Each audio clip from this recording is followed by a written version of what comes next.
لينسج للعلا قصصا هنا أحلام ترويها لينسج للعلا قصصا هنا أحلام ترويها.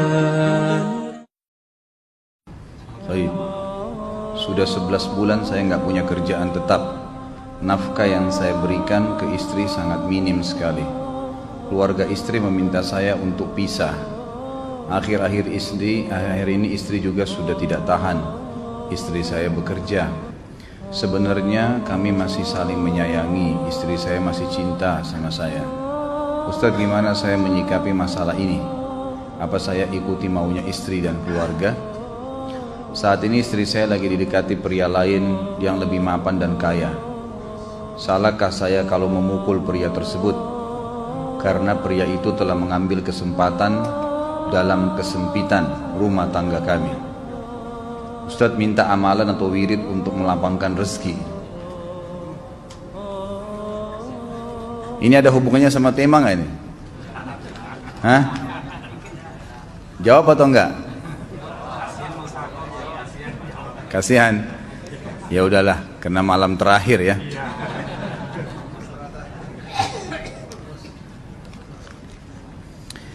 Yang pertama sekali, saya menyarankan Anda saran dari laki-laki ke laki-laki. Prinsiplah dan jangan merendahkan diri di hadapan wanita. Maksudnya begini, pada saat seorang wanita yang menjadi istri Anda membutuhkan Anda, tunjukkan kebutuhan kita 1000 kali daripada dia. Dia sayang, dia perhatikan, dia siap berkorban. Kita harus 1000 kali lebih hebat daripada itu. Laki-laki memang penaung. Tapi kapan dibalik? Kalau saya pribadi, kapan dia tidak butuhkan, menunjukkan kebutuhan, saya 1000 kali tidak butuh sama dia. Untuk apa Anda merendahkan diri di depan seorang wanita yang kalau memang dia tidak bisa menjadi seorang istri? Karena kapan wanita sudah menyombongkan diri di hadapan laki-laki, tidak akan ada wibawa sama sekali. Ini poin dulu dalam pembukaan. Dan selalu saya sarankan siapapun ikhwah yang minta saran saya dalam masalah rumah tangga, yang paling pertama ini saya ucapkan, saya bukan menyuruh Anda menjadi keras, bukan. Tapi saya mengajak Anda untuk punya prinsip dalam hidup. Wibawa, pemimpin rumah tangga. Dibutuhkan kita butuh, tidak dibutuhkan ya sudah. Masih banyak gantinya. Dia mau ganti laki-laki lain, silahkan, ahlan wa sahlan, silahkan. Allah akan gantikan penggantinya yang lebih baik. Dan itu harus bisa kita punya prinsip. Memang begitu. Kalau ini kita terapkan dalam kehidupan kita, kita akan sangat mudah hidup. Terkadang subhanallah ada pengorbanan berat. Berpisah dengan meninggal, berpisah karena masalah dosa yang dilakukan oleh pasangan kita, jelas haram. Kalau ada seorang istri hanya karena masalah suaminya kekurangan ekonomi mau berhubungan sama laki-laki lain, wanita apa ini? Cinta itu pengorbanan, kasih sayang. Bukan hanya pada saat mampu kemudian disayang, pada saat tidak mampu kemudian ditinggal. Subhanallah. Hati-hati, hukum Allah subhanahu wa ta'ala berlaku.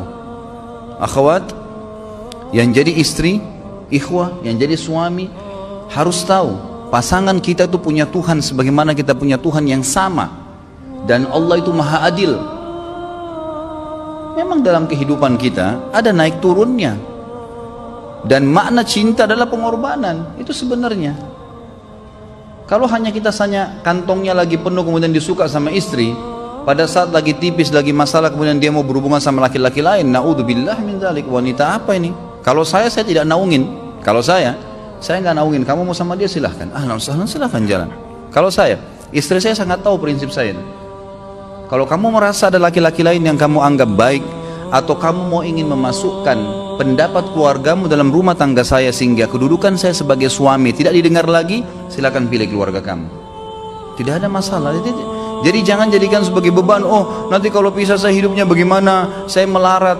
Ini kenapa ini? Saya mati kalau nggak sama dia, ya mati bener nanti.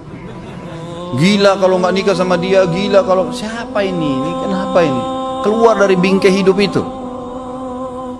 Seorang muslim itu hidupnya mulia.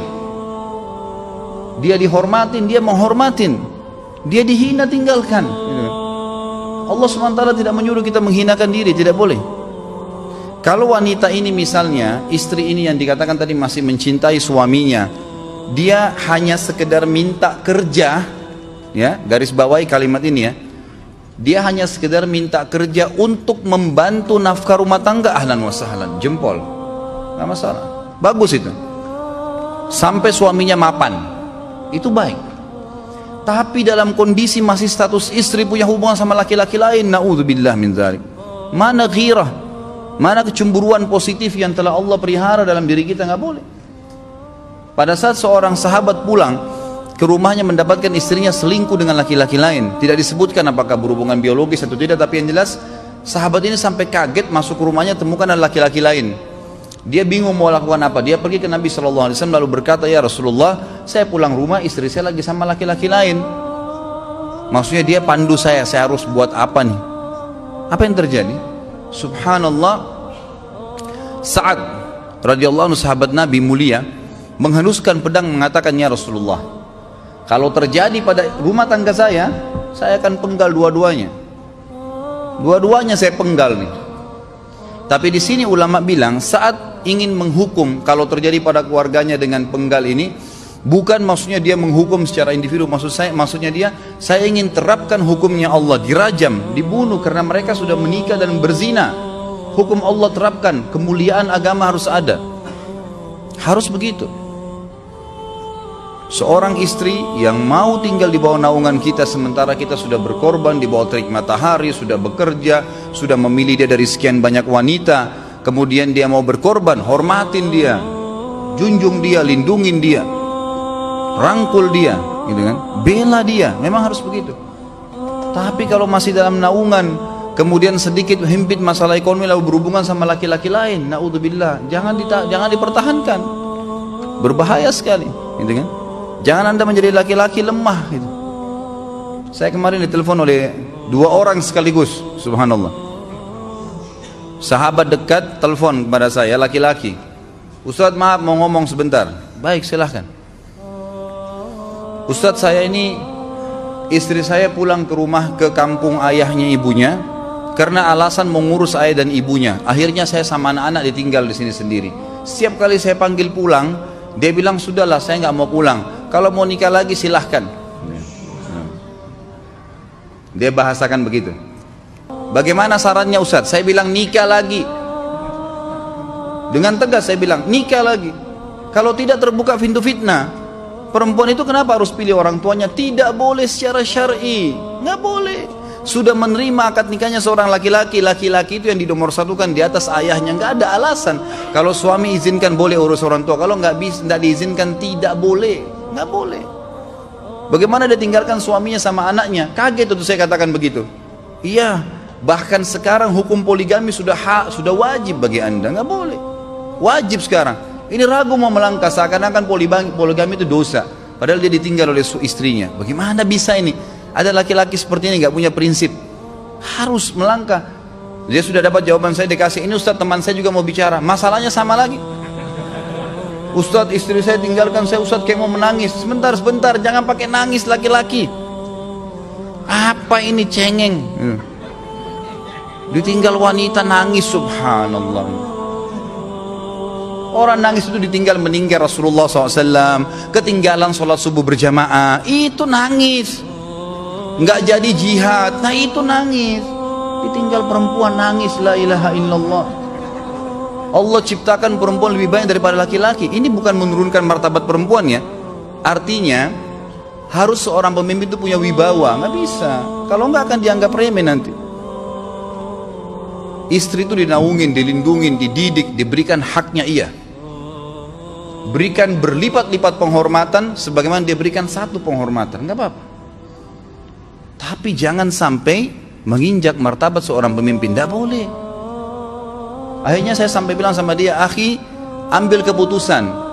Kamu mau balik sama saya berumah tangga di sini, atau kamu pilih rumah orang tua kamu? Oh, saya pilih orang tua saya, baik, saya ceraikan kamu sekarang. Assalamualaikum, tutup telepon, selesai. Jangan lama-lama. Cengeng sekali. Udah sujud sama Allah, saya masih berat cintanya Allah.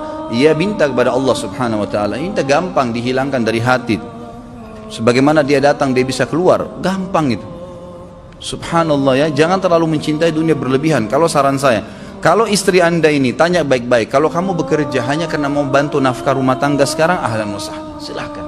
Selama pekerjaan halal, antar dia ke tempat kerjanya, muliakan dia, jaga, jemput pada saat pulang, anda pembelahnya, begitu.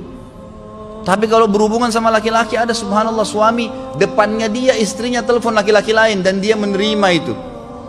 Mana ini? Dalam agama haram, wallah haram itu hukumnya, nggak boleh. Itu namanya dayuth dalam agama. Nabi SAW mengatakan Allah melaknat dayuth. Kata sahabat, siapa itu dayuth ya Rasulullah? Laki-laki yang tidak punya cemburu terhadap pelanggaran agama yang terjadi pada istrinya. Gimana caranya? Nggak boleh dalam agama Islam, gitu kan? Makanya biasakan hati kita terisi dengan cinta kepada Allah SWT dan bukan cinta kepada manusia. Mencintai istri karena Allah yang perintahkan, mencintai suami karena Allah yang perintahkan. Jadi semua karena Allah. Tidak ada kata-kata hilang, tidak ada rugi kalau kita meninggalkannya. Jadi ini hal mendasar yang saya tahu, Allahu alam. Jadi sampaikan seperti itu. Kalau wirid apa? Saran saya adalah memperbanyak istighfar kepada Allah SWT.